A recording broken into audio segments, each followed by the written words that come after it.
My number one thought as I was approaching this subject is food trucks. We have an extremely cool dynamic when it comes to food trucks in the Treasure Valley. It's a growing thing. It's like, we're not trying to be anybody else, but I think partially the food truck community is growing because of two things. Number one, it's a great entry point into the restaurant industry if you want to get to a brick and mortar. Right. So it helps you as a restaurateur to experiment with that menu. Welcome to the Finding Idaho podcast, where we dive into the Boise real estate market. We bring in small businesses and talk about Idaho life in general. Today, we've got Brad Wegelin with us. How are you, Brad? I'm doing fantastic, Andy. Thank you. Good. So Brad is a self-proclaimed foodie, and that's actually how Brad and I met back in the day. So I guess it's been a couple of years since we met, hasn't it? It's been a hot minute. You still have, I guess, an Instagram account. Yeah. 208. Yes. But it's 8 as in ATE, yeah, right? So the number 2 and the number 0 are spelled out. And then instead of the number 8 being spelled EIGHT, it's ATE. Nice. So little play on words with the area code here in Idaho. I like it. So the way I met Brad was I saw one of his posts came across my feed, and he was saying something, I believe, about barbecue, perhaps, which was a way into my heart, of course.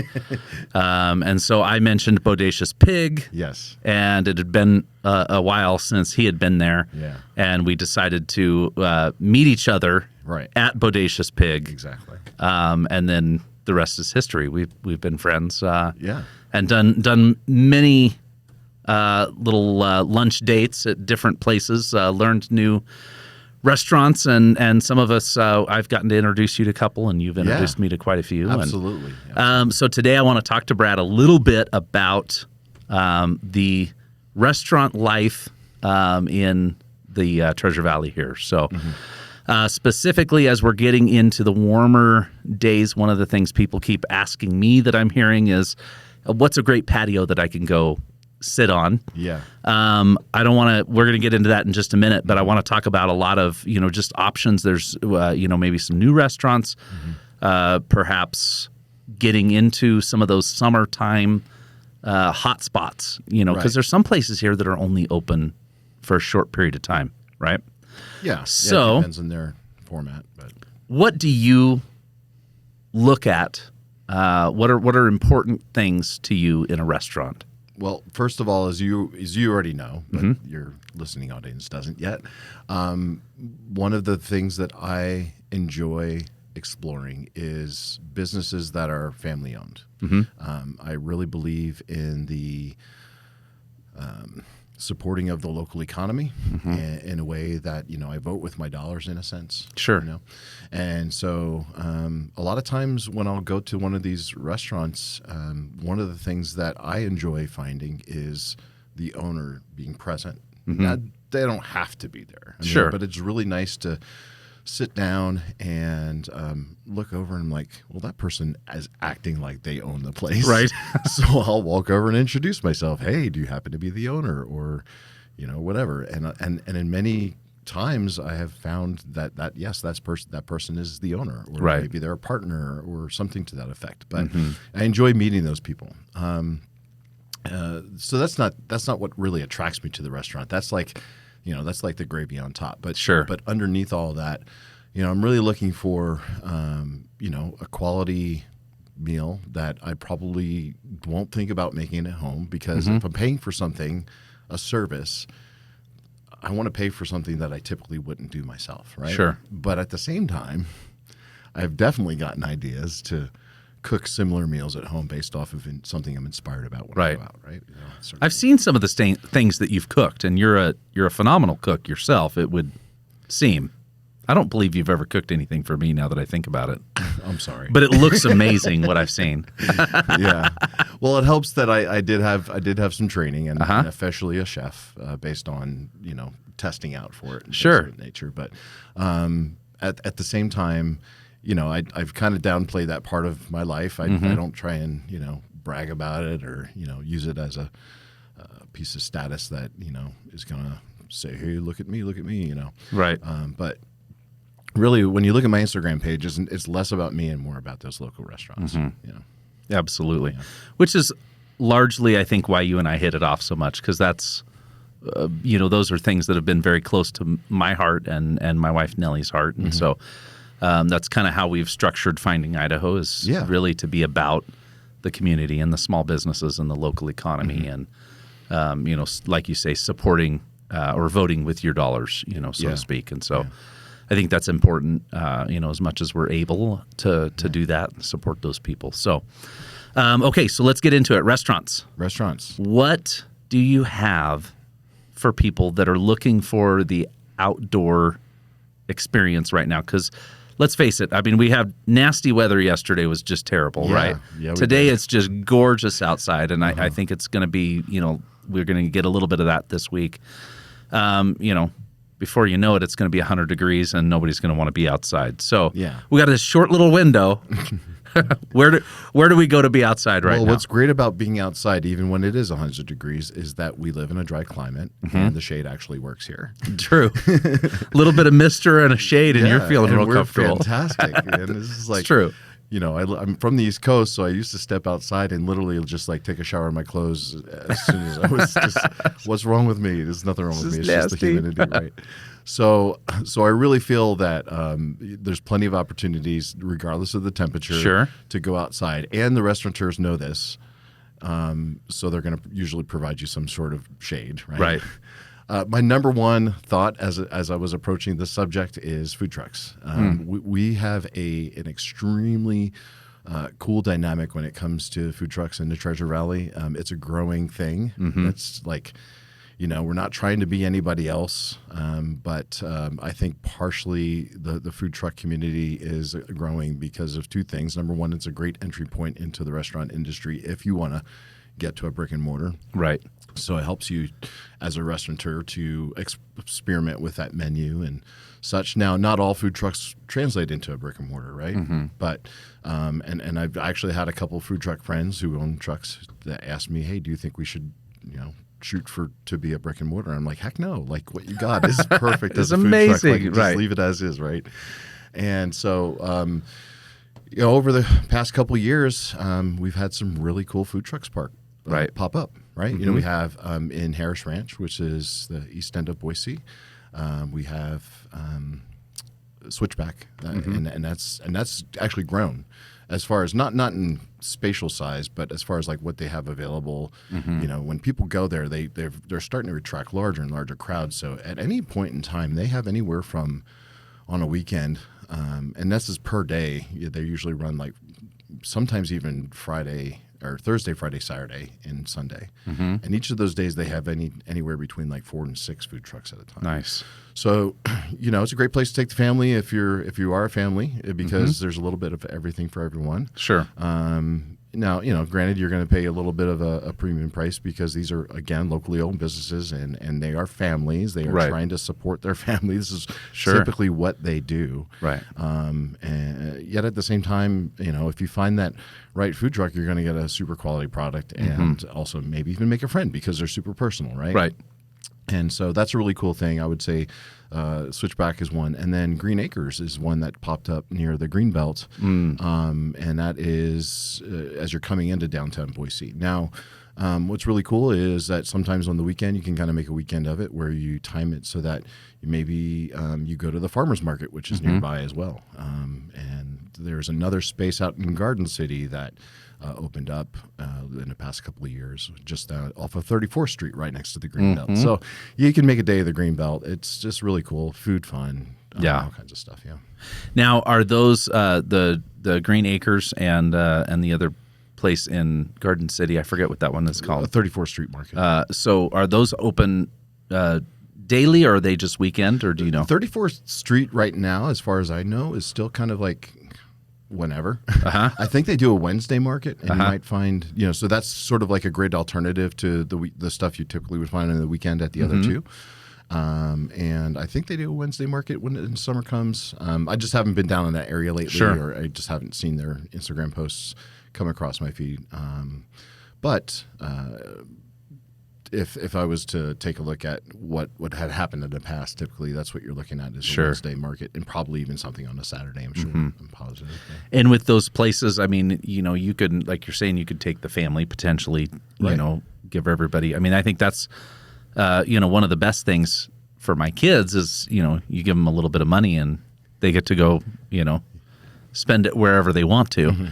But then they have even places that you can come back and congregate and still eat together and, and be, all of that, just to make sure people understand what those, look like. There's still space to be outside and be a family, if you want to do that. And I'm eating my barbecue and you can have your corn dog or whatever you're having. So yeah, why not take a walk around, and just enjoy the beautiful weather and scenery, and I mean, especially the Greenbelt. Maybe you grab your bikes, or something to that effect. Right. However you want to structure it. And spending time on the Greenbelt is always good. Fantastic. So, I am so looking forward to float season this year because the river is looking fantastic. yes. Yeah, I know. We've already talked about that kind of excitement. So, okay, back to restaurants now. So we're talking brick and mortar now. Brick and mortar, still on the same, rooftop or patio or, some sort of an option outside within the Treasure Valley where you would send me if I just want to be outside. I don't care what kind of food it is. Man, there's so many cool options. One of the ones that came to mind as I was on my way over here was Madre Boutique Taqueria. It's a guy named John and Julie who own it. And he's a trained chef. He came from San Francisco and moved here to Boise. He has several concepts he wants to open eventually. Right now he's just running out of that one restaurant and actually sometimes experiments with his other concepts as a pop-up sort of thing at his own restaurant there. And that is, I would say, not downtown proper because you have, that little area across the bridge when you're going into the BSU campus. And so there's a little area over there just on the other side of the bridge, on opposite side of the river, in other words. So, technically it's still downtown. But anyway, just trying to direct people. So if you're in downtown with all the tall buildings and you're kind of headed out, you're gonna be okay. You're going to be okay. It's not that far. It's a really cool patio setup. They typically have one of those kind of garage door type things that they open up, and nice. Even the inside is feels kind of like you're partially outside at least. Exactly. Yeah. And so I would say that would be my number one recommendation right now. It's just a really cool concept with his ability to create these really cool. Again, you can tell in the name, it's a boutique taqueria. So it's like you put those two words together and you're getting something a little bougie. Yes. Oh, yes. Yeah. But it's totally worth it. The quality is fantastic. And, nice. And they're very personable. Good. Okay. If we move away from downtown and we have to go, limited on time, I'm in Meridian. Okay. What do you think? Bodacious Pig, man. I know that's not in Meridian. That's technically that's true. That's true. That was the number one thought. But that's pretty, down in Eagle at least is where Bodacious Pig is. Phenomenal barbecue and also good patio. Yeah. 830 Common came to mind. For me too. Is in fact I mainly came in mind because I just a little chilly. Yes, but I actually just had a lunch appointment and we were out there for sure. Is phenomenal. Sushi Shack doing a rooftop or no? Not at the moment. Not the moment. At least. So because I think you hinted to that. They had talked about it. I think at one point. I don't know if now that I say that, we might need to redact that from the podcast. I don't know if Cody would appreciate us saying anything about that. No, or maybe it puts the pressure on. Maybe I know. It's perfect. Don't edit that out. That's right. I like it. But no, I know it had been mentioned. There was a few people that I've talked to that have talked about putting rooftop stuff downtown, downtown Meridian, that is, but nothing at the moment. And Sushi Shack has a little bit of that patio area there. Gotta be quick to get it, though. But you might have to push some old people out of the way or something, just just run over somebody on your way in and grab it. But I do want to mention, I don't want to move away from Boise too fast. Oh, because yes. there's tons of places downtown that would work for that, and you're getting a really good meal. Another one is St. Lawrence Gridiron. They're I sort love of that place. just a tad off the beaten path. By I which kind of I like mean, that aspect like of it. literally though. right around the corner Right. from the main 8th Street strip there. Or yeah, it is 8th Street, right? And so that's on Bannock. And then also on Bannock, but a few blocks down, is Lemon Tree Co. Oh, A little like lunch sandwich shop, but it's an artisan sandwich. So you're getting something that you typically wouldn't make at home, with Right. ingredients that are really well thought out, and flavors that are extremely delicious, and vegan, vegetarian type options as well. And they have a really cool seating area around the outside. Nice. So yeah. love it. And of course, 8th Street in general. Just Yeah. I mean, pick a There's restaurant. every one of them is outside right now. So Yeah. yes, phenomenal. Okay, so anything that you are aware of that's either brand new, like just now opening, or opened in the very recent past, or is about to open up. Anything in that realm that you can give us of a place that we really need to go try? So there was a concept restaurant called State and Limp that it was very high end. That kind of like chef's tasting meal sort of thing, where you're just getting course after course after course, and it's tiny food. But by the end, you're full because it ends up being a lot. Yes. It's one of those things where you're paying more of a premium price for it. Usually paired with wine, that sort of thing. So it's set up to be like a community deal. They exited the building at State and Limp, and what took over there is this place called Alianka, and it's a Russian restaurant. Oh. I know in the political climate, talking about the Russian restaurant right now is maybe a little kind of out there. But Yeah. I can guarantee you, based on these people are very, very, not in line with what's happening over there. They're not the ones that encouraged. No, they didn't call up Putin and say, please. That's, and I get it. I understand, and from Now I don't know that they even have an outdoor area, but I'm kind of mentioning them because they're worth mentioning for sure.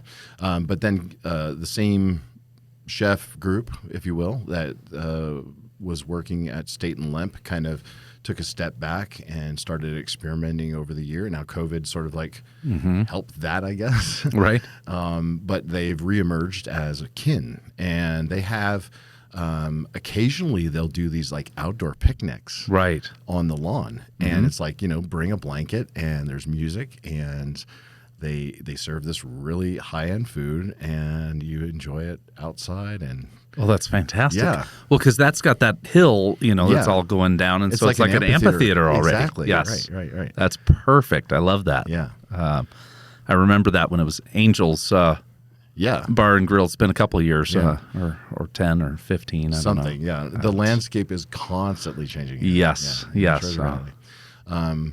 But I would say that's a hot spot. That Yes. You have to do it for sure. You have to. Love it. Good date. Like that's please no kids. Right. Date time only. Yeah. Yes. Yeah. That's especially for that. Wonderful. Okay. So moving away from the patio scenario, Yeah. any other brand new places that we need to know about, check out? I would say Nampa is an up and coming hotspot for places. I'm a fan of pho. There was a few places that were open and now closed in the Boise Meridian area, but there's this place called Pho 7, and it's right on the main strip there, Caldwell Boulevard. When you're driving into Nampa towards, I guess I don't even know what you call that, not Garrity, but another exit. Look it up. If you could spell PHO and the number 7. Nice. You Type can in handle it. Nampa, you'll find it. And again, family owned, just super personable. You can tell a lot of their family, the kids and cousins or whoever, they're running the show. Right. And they have a phenomenal product. They serve I love restaurants that do one thing like super well. Yeah. But then everything else that complements that is also done really well. It's done You know well. what I mean? Yes. Yeah. So, typically we go there for the pho, but they also have, I've never had until I sat down there, a Vietnamese beef stew. And it's really like thick and rich. And I get it with the noodles. They also serve it with a French baguette as an option, without noodles in it. But that's the French influence in Vietnam, right? And so, but they don't do like a banh mi or anything like that. So again, it's really more soup oriented. They do have a few other different dishes, like a rice noodle sort of bowl, Right. and stir fries, different things like that. But their menu, I would say, is kind of a little limited. Again, not so much of a restaurant to go for the patio sort of scene or Right. anything like that, but definitely I would say as an up and coming restaurant, please go to Pho 7. Nice. Yeah. Wonderful. Okay. So Nampa's up and coming. Pho 7. Yeah. And that's not downtown, by the way. Oh, I understand. I think I mentioned that it was on Caldwell Boulevard. Now downtown has a few restaurants that are also locally owned and operated. Sure. So worth checking out. Messenger Pizza, Holy Cow, Burgers. We have one of the locations that Pedals Up Poke is there. Yeah. So and those are all a few others. local places as well. Yeah. Sure. What about Caldwell? Caldwell. Oh yeah, tell me about it, right? Well, because they've got that whole, Indian Creek Plaza, Yeah. that's really, in the last few years, that's, developed quite a bit. Yeah. They've done a lot of things down there. Our Tell friend us Chris, who used to be the former executive chef at Fork downtown Boise, opened up a barbecue. Since we're talking about barbecue, I didn't know he did. How did I Okay. miss out on that. Okay, that's our next lunch. I like it. That needs to happen. Yeah. So what is that place then? Chop shop. Chop Shop. Yep. And is it in the Indian Creek Plaza or where is it at? Right smack in the middle of the Indian Creek Yes, Plaza. I love it. Okay. Yeah. He's next to the fifth location of Paddles Up. But Paddles Up, by the way, has multiple. Is one of those like. I didn't realize there was 5. Well, he opened up so many so quick. And that he's all about sustainability and scaling his business. He's very much of a businessman. And so anyway, long story short, Chris opened up Chop Shop, I would say, right before the whole COVID thing went down and suffered through it like many other locally owned restaurants did, but came out on the other side better. Nice. He's thriving now, as far as I can tell. Strangely enough, I would say the number one dish in his entire menu is, and I'm not saying the barbecue's not top notch, it is phenomenal. Nice. So please get the mac and cheese. The mac and cheese. Yeah, All right. he does like a butternut squash mac and cheese. Oh, okay. If I say butternut squash mac and cheese like that, it sounds even better. It sounds pretty amazing. It's about how it feels when you eat it, too. Nice. I get that jazzy feel. Yeah. Anyway. Nice. All right. So that's our next place, at least, that we're going to. For sure. I love it. Okay, so we're running out of time here soon, but before we go, one of the other questions that I get a lot, and you and I have talked about this before, but best Mexican food around, what options do we have in that realm? Because let's face it, a lot of people are coming up here from California, right? Yeah. And they always say, well, it's not the same as, and you go to... And I would say they're correct. And I would agree, because, we go down to, we were in San Diego in November, and we went to Old Town San Diego, and we had amazing Mexican food a couple times, but we're still here. Well, here's what's going to happen. We're gonna start this podcast with food trucks, and we're going to end it with that. Oh, all right. Okay. I love it. If you want the most authentic Mexican food you can find, it's got to be on a taco truck or something like that. We're not talking about full meals or anything like that. Man, I could probably recommend a couple places that I think are really good, but they're quite Americanized, to be honest with you. And so there's a form of a taco called I'm trying to pronounce this right because I don't want to get butchered by anybody. If you're going to send a hate comment, we're going to be critical. That's absolutely true. Birria. I think I'm pronouncing that right. Birria. Okay, if I was American, I'm just going to say birria. Okay, that's how the American accent says it. Birria. But it's a taco that's a stewed beef meat, and I don't even know how to describe it. And I never looked up a recipe. I probably should. But it's stewed for hours and hours and hours, and then the broth is extremely rich, but comes out like consomme, where it's I'm not talking about it like a clear consomme, but it's not like full of fat and like all that kind of stuff is strained out and stuff like that. Right. But it's so good. It's got like a very spiciness to it in a way that's not like hot spicy, Right. but like, you know, like cinnamon sort of like undertones. And I don't even think cinnamon is in it, but like whatever's in it kind of gives you that sort of like licoricey sort of like undertone. Not in your face. You can tell it's a beef based broth, Right. you know what I'm saying? But my heart flutters when I think about Korea. And there's a place called it's a big fat yellow food truck. If you come into Nampa off of the Northside Boulevard exit off of 84, and you're going into Nampa, it's almost like you can't miss it. You just have to wait a while until you get there. But you come over the bridge, which spans over the railroad, and as you're coming down, there's a couple lights, smaller lights that are really close to each other. And again, that's the Caldwell Boulevard area. So maybe you make a day of it. You go to Fuss 7. There you go. And the burrito truck. And it's a place called Garnacha ke Apapacha.